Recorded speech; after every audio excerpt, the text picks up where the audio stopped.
저는 파주 일선거구 조리읍 광탄면 운정을 지역구로 두고 있는 고준호 의원입니다.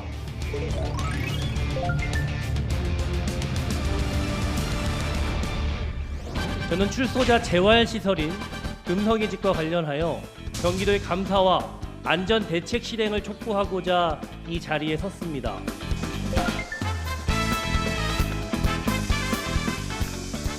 파주에서 초등학교, 중학교, 고등학교를 나왔고 또 부모님 또한 이곳 파주에서 초중고를 졸업하셨고요. 그 아들도 파주에서 지금 학교를 다니고 있습니다. 요즘 표현으로 하면 찐사랑 찐 파주 토박이 맞습니다.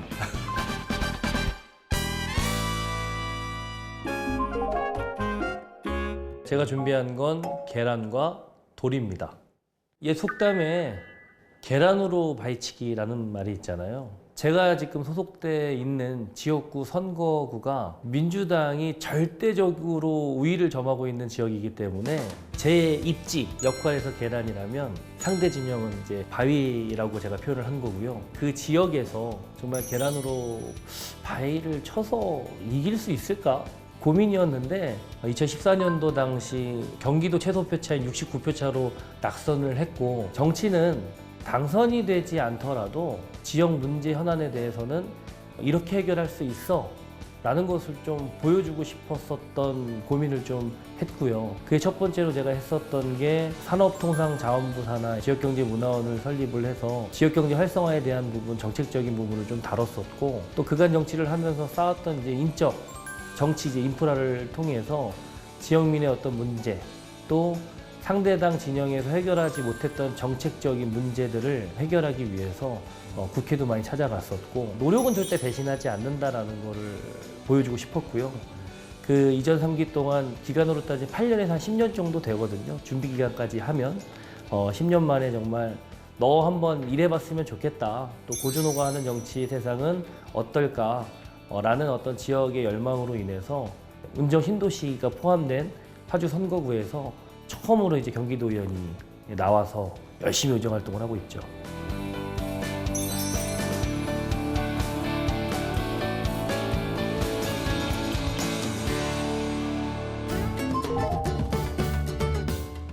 제가 준비한 건 꽃과 우산입니다.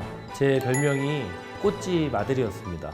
부모님이 지금도 이제 꽃집을 운영하고 계신데 부모님 또 도와드려야 되는 상황이 발생이 되잖아요. 제가 라면 박스에 꽃을 담아서 다녔던 기억도 좀 있고 그게 굉장히 이제 부끄러웠던 별명이었는데 정치를 하니까요 너무 좋은 별명이 된 거예요. 지역구를 다니다 보면 사람들이 꽃집 아들이다 꽃집 아들이다 꽃집 아들이란 그 단어만 가지고도 고준호 왔네 라고 하는 것 때문에 지금의 부모님의 직업은 예전에 부끄러운 직업이었다면 지금은 너무나도 자랑스러운 직업이고 죄송하고 또 감사한 마음을 갖고 있습니다. 우산은 비가 왔고 그 비를 정말 우산으로 막았더라면 수해가 안 났을 텐데 꽃집을 30년 이상 운영해 오면서 수해를 2번이나 좀 겪었습니다.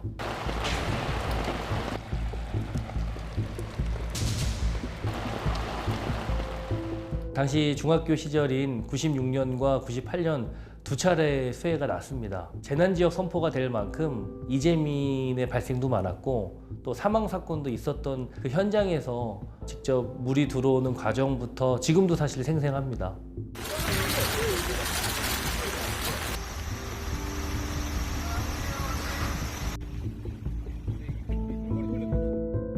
정말 국민의 눈물을 닦아주고 수해가 겪는 그 현장 속에서 우산 같은 역할로 해결이 됐다라면 아픔이 좀 덜했을 텐데 정말 정치의 영역과 행정의 영역이 누굴 위해 존재하는지를 고민을 한번 해봐야 되는데요. 제가 겪다 보니까 누구는 아는 사람으로 인해서 보상을 많이 받을 수 있었고 또 누구는 또 행정에 대한 매뉴얼이 존재하지 않기 때문에 더 피해를 많이 겪는 그 과정 속에서 그럼 내가 한번 해봐야 되겠다는 어린 마음이 이제 투영이 돼서 지금의 이제 경기도 의원이 된 것 같습니다. 여기는 이번 그 장마로 인해서 집중호우가 이제 왔었고 산사태랑 토사가 이제 밀려 들어오면서 밑으로 가야 되는 물이 위에까지 유입이 되면서 도로도 유실이 됐고 그 건너편에 있는 일반 밭이 더 휩쓸려 나갔죠. 그 농사 짓는 농민으로서는 굉장히 개탄할 노릇인 거고 농민들이 바라는 것은 빨리 근본적인 원인 해결을 좀 해달라.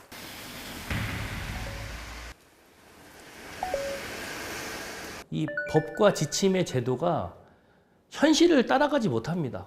지금 법은 과거에 머물러 있는데 늘 그 변화는 지금 쭉 이렇게 좀 이렇게 되고 있거든요. 그래서 격차가 이렇게 맞아줘야 되는데 이게 맞지가 않으니까 늘 보상을 받아도 보상을 받은 것 같지 않고 보상을 받고 싶어도 제도적인 지침에 의해서 못 받고 이런 억울한 일이 너무나도 많죠.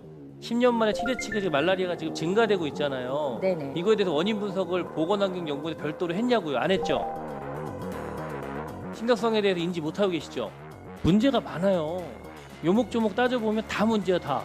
이게 지금 복지재단에서 하는 사업과 동일 사업입니까? 아니면 별개 사업입니까? 제가 그 부분은 좀 파악해 죄송합니다. 아, 그럼 업무 준비 하나도 안 됐네, 보고 준비가. 우리 국장님께서는 다음부터는 그 예상되는 아니면 위원님들 관심사항에 대해서 좀 공부를 더 해갖고 나오시는 게 어떻겠나. 근데 우리 위원장님도 모르시는 게 있는데 이 정도는 알고 있어야 되는 겁니다. 이거 문제가 굉장히 심각한 사안이었거든요. 답변을 못하니까. 그러니까 아는데 안 하니까 얘기하는 거지. 몰라서 못하는 게 아니라고요. 그래요? 야, 저거 왜 안 되지? 아, 저거 저렇게 하면 될 텐데. 라는 어떤 1차원적인 사고에서부터 의원이 저거에 대해서 해결을 하겠다라는 의지만 있으면 저는 뭐든지 해결이 된다고 보고요. 그러면 싸가지 없다. 이런 말들을 너무나도 많이 듣습니다. 근데 다는 만날 수는 없지만 이런 문제 해결 과정에 있어서 진행하는 절차에 대한 부분들, 그 다음에 이제 저를 만나보신 분들은 그 문법이 바뀌죠. 정의롭다. 일 잘한다.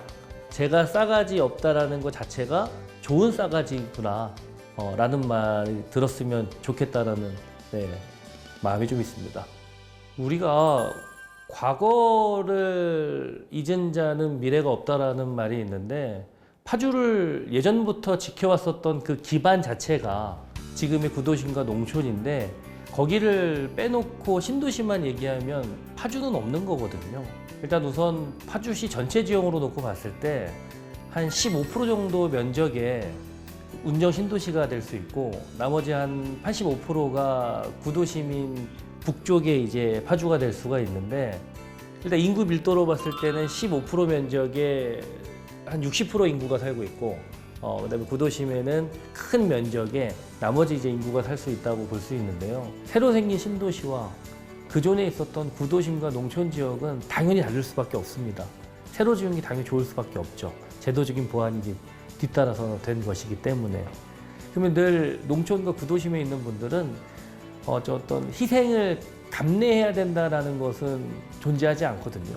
왜 그러냐? 민주주의 사회에서 나는 내 집에 살았는데 내 집이 발전 안 되면 당연히 불만이 있을 수밖에 없는 것이고 그 어르신들께서 이런 말씀 주시는 거예요. 야, 운정신도시는 실내 게이트 볼장이 있어서 365일 한다. 야, 근데 우리 고장에는 안 되겠니? 그래서 이제 시작된 게 방법을 좀 찾았고요.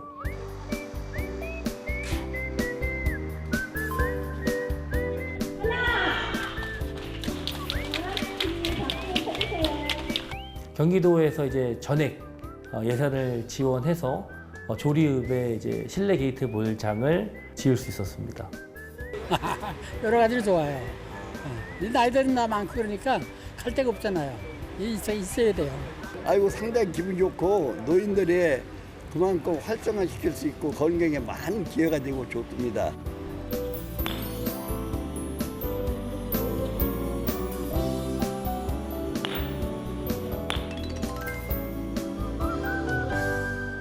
그 농촌 문제는 아닙니다. 국가 전체적인 문제이기도 하고 신도시도 마찬가지인 거고 임대주택이 많기 때문에 이제 고령화 시대가 접어들면서 어르신들이 많고 또 어르신들이 향유에서 즐길 수 있는 이제 시설들이 사실 부족한 게 너무나도 많기 때문에 일단 노인복지를 지금 관심을 갖고 있는 것 같습니다. 그리고 또 등록 경로당과 미등록 경로당이 있을 수 있는데 참 이것도 좀 아이러니한 부분인 거예요. 내 집 앞에 경로당이 있는 곳이 있고 없는 곳이 있는데 어떤 곳은 충족이 돼서 경로당 등록이 돼서 지원을 받는 반면에 지원을 못 받는 곳들이 있거든요. 없으면 지어야 된다라는 논리인 건데요. 자꾸 이제 쇠퇴되고 인구가 감소가 되면 그것 또한 재정의 낭비가 될 수 있거든요. 그럼 기존에 있는 시설은 더 탄탄하게 보강을 하되 이들의 이동 편리성을 할 수 있는 부분을 고민을 한번 해보자. 뭐 예를 들어서 그 노인 복지회관인 거예요. 그러니까 경로당에서 모든 뭐 밥도 먹기도 하고 즐기기도 하고 건강 관리도 하고 또 문화를 통해서 뭐 운동을 또 노래를 배우기도 하는데 근데 인구가 많은 곳에 있지 적은 곳에 있지 않다라는 말이에요. 신도시 권역에 있는 노인 복지회관을 접근성 용이하게 할 수 있는 방법이 첫 번째가 통합 순환버스를 좀 만들어서 어르신을 직접 시가 모시고 갔다가 모셔오는 시스템만이라도 만들면 농촌에 계신 어르신들도 도시에 대해서 우리는 없네라는 어떤 개탄보다는 만족을 하시지 않을까 싶습니다.